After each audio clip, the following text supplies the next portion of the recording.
Alright guys, Rich here from the RCNetwork, and I've been working on my Slash 4x4 Platinum Edition for about a week now, and I've been getting in lots of cool parts from all throughout the country, overseas, all sorts of cool things. And one of the ones that has just impressed me the most are these new MIP Race Duty CVDs. And one of the weak points on the Slash 4x4 are their drive shafts, both front and rear. And here's a look at what they are. They're plastic. They're called heavy duty. They have a metal outdrive right there, but everything else is plastic. And they use this telescoping feature right here for when the suspension rises or lowers. And which is great in theory, but once you start getting particles and whatnot that go inside of that little telescoping feature, it starts to bog down, create stiction, and that's definitely not what you want, especially on a race truck. So on my Project Sleeper, I want to put some of the best parts, things that are going to be basically turning some heads out on a indoor clay track, and kind of show what this Slash 4x4 can definitely do. So I picked up a full set of these MIP drive shafts. These are both the front and the rear. Now they do have different model numbers, so pay attention to that. The fronts here, 13105. The rears, and I got the little card right here just to show you guys, 13115. Now there's no difference in the size of them as far as the actual CVDs. They're all 78 millimeter, but the outdrives are slightly longer on the front as far as what I've noticed. So I haven't installed the fronts yet. I just did a kind of a comparison in the package. Now, why did I go with these? There's lots of different options out there. I went with these because of course, they got the name race in the title, which definitely tells you something. But they're aluminum, they're lightweight, they're going to give me some definite durability, and I won't have any of that stiction from those telescoping ones. So all in all, I think a definitely good upgrade. Now one thing, a quick little side note with MIP. Of course, made in the USA. They make them right over in Covina, California. But I'm really impressed with them, and here's why. I bought these things directly from them because I wanted a fresh pack. I didn't want one that had been sitting around or who knows what. And a day later, after I received them, I get a phone call from a guy at MIP, and he said, "Hey, notice we shipped you out a set of the Race Duty CVDs. There was a slight issue with one of the set screws." I said, "Okay," and he said, "No problem, I'm sending you out a fresh set. They'll be at your door tomorrow." Well, guess what? They were. Sent me out 2 new sets of these hardened steel hexes, and with new actual set pins. And sure enough, there was an issue with the rear. He sent me out brand new ones. You got to be impressed by that. There's so many companies out there that will say, you know what, let them call us. We're not going to bother, calling them. They went the extra step. They called me.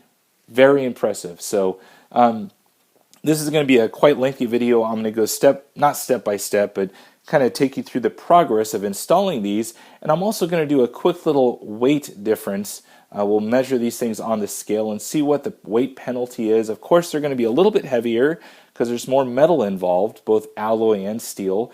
And we'll see how everything turns out. So stay tuned. We're going to be moving on forward. So let me go ahead and start prepping some of these. Let's open up the package and we'll kind of go from there. All right, so let's go ahead and unpackage this. Let's see what all you get inside the package. There's a few things in here that I actually didn't expect for these CVDs to even come with, which is definitely an added bonus. So this is once again the front version, model 13105. So let's go ahead and tear this open and see what we get inside. The CVDs so far have just been really awesome to work with. Having already installed the rears, I'm sure the fronts are going to go very similarly. So let's check out some of the paperwork that came with it.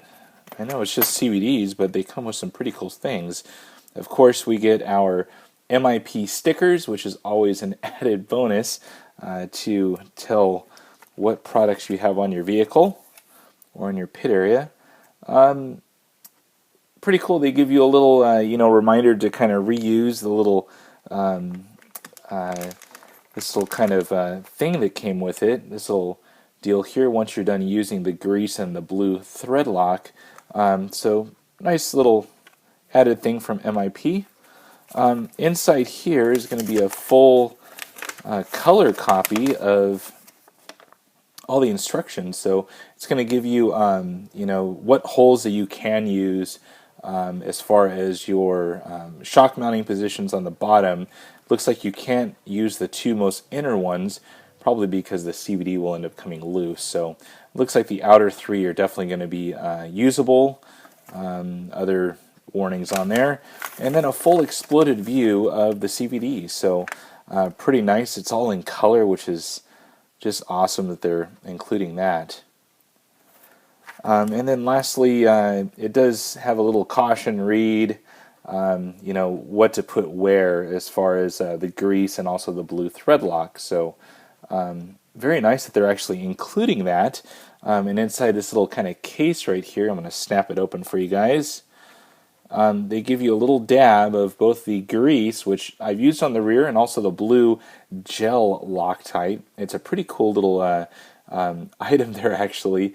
And then, you can wipe these out once you're done and use it for other things like shock pistons I've used them for, and various other things. So pretty cool that they're including that with the package. So some companies out there are just assuming you have your own and whatnot. So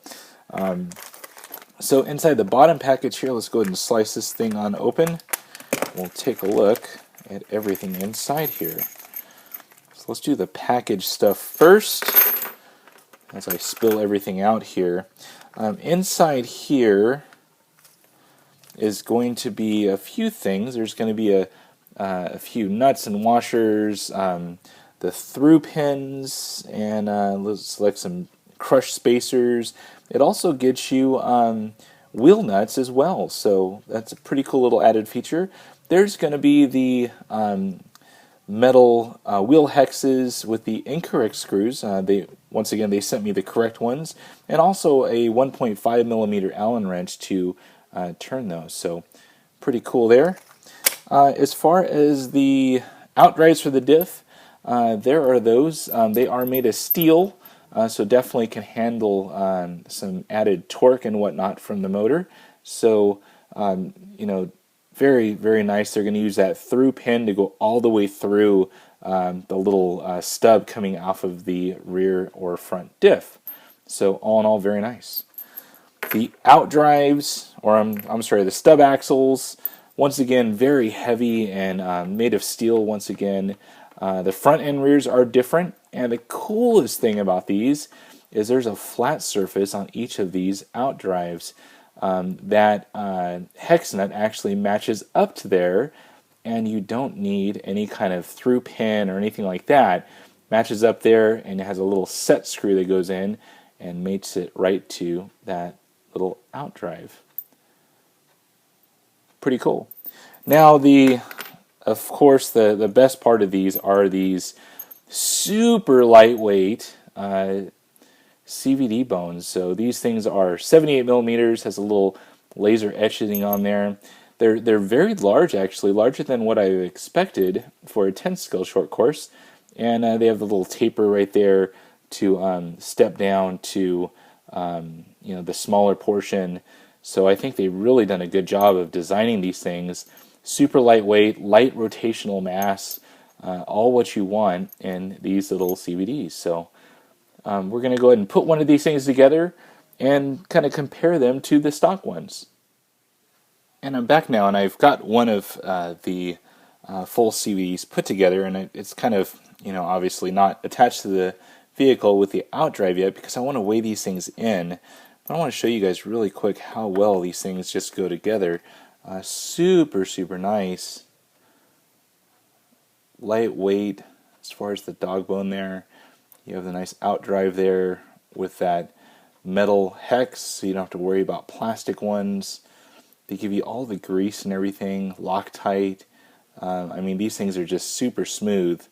I've been messing around with the rear ones that I've already installed, and just very, very nice. So let's go ahead and do a quick weigh-in. We're going to weigh in the whole thing, so the little outdrive, the stub axle, the dog bone or the CVD, and everything. So, and we'll kind of compare what the weight difference is between the two. So I've got my trusty little food scale right here, and we're going to go ahead and kick this thing on, make sure it goes down to 0. And we're going to do everything in grams. It's just easier that way. So this is everything, including the metal hex. So we're going to weigh that all in. So all in all, 29 grams. So that's 29 grams of rotational weight. Definitely a lot less than like the HDs or some of the other steel CVDs that are on the market. Now remember, this is an aluminum dog bone or CVD, so definitely pretty lightweight. Back down to 0. Now these are the Traxxas HD all plastic telescoping ones. Obviously they're going to be a lot less in weight, but just want to show you guys what the difference is. These are measuring in at about 18 grams, and that's for the one side, of course. So you're gaining about 11 grams per side, but I think durability-wise and just the fact that you have a fixed CVD versus this telescoping plastic that can definitely kind of, create stiction over time, I think it's definitely an advantage. So I'm going to go ahead and get these things installed on the Slash 4x4 LCG, and we'll kind of go from there. And we're back now, and I've went ahead and I've got these aluminum front Race Duty CVD kits installed from MIP, and I've got to say, just top-notch products. Everything went as planned. There was no hiccups. There was no missing parts. There wasn't anything that didn't quite fit right, or anything where I had to go back and check, did I do this wrong? Did I do that wrong? Everything went as planned, and these things are just super smooth. They're lightweight, and I mean, I think it's just going to make a huge difference, especially on the track, given the motor combo and everything else that I'm running in this truck. So once again, top notch. I'm going to go ahead and grab the camera. I'm going to take you in a little bit closer so you can see all the up close of these drive shafts, and we'll kind of go from there. So I'll go ahead and unmount here, and we'll go airborne at the RCNetwork. So you can kind of see there that just really beefy. Of course they're aluminum, and they're definitely going to hold up to all the power that my Tekin system is going to put through on those CVDs. So I have the shock still unmounted. I'm working on getting the shock tower all mounted up there, and I wanted to kind of give you guys a little bit closer view of those. So you can see they're just super smooth. They got plenty of travel as far as I think I'm in full droop right now. So all in all, very, very nice. Can't wait to get this thing tested out on the track to see how well these will do. So let me go ahead and mount this thing back up, and I'll be back with you guys.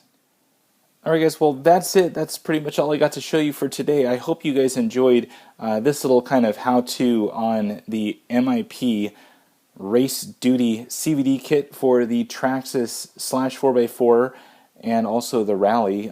These things are definitely cool. I definitely suggest these things out, and I'm definitely going to do a follow-up video to see how they do after I put many packs through this Slash 4x4. So that's it for now, guys. If you have any questions about these MIP Race Duty CVD kit, please post it on down below, and as always, thumbs up and subscribe. That's it for now, guys. Over and out.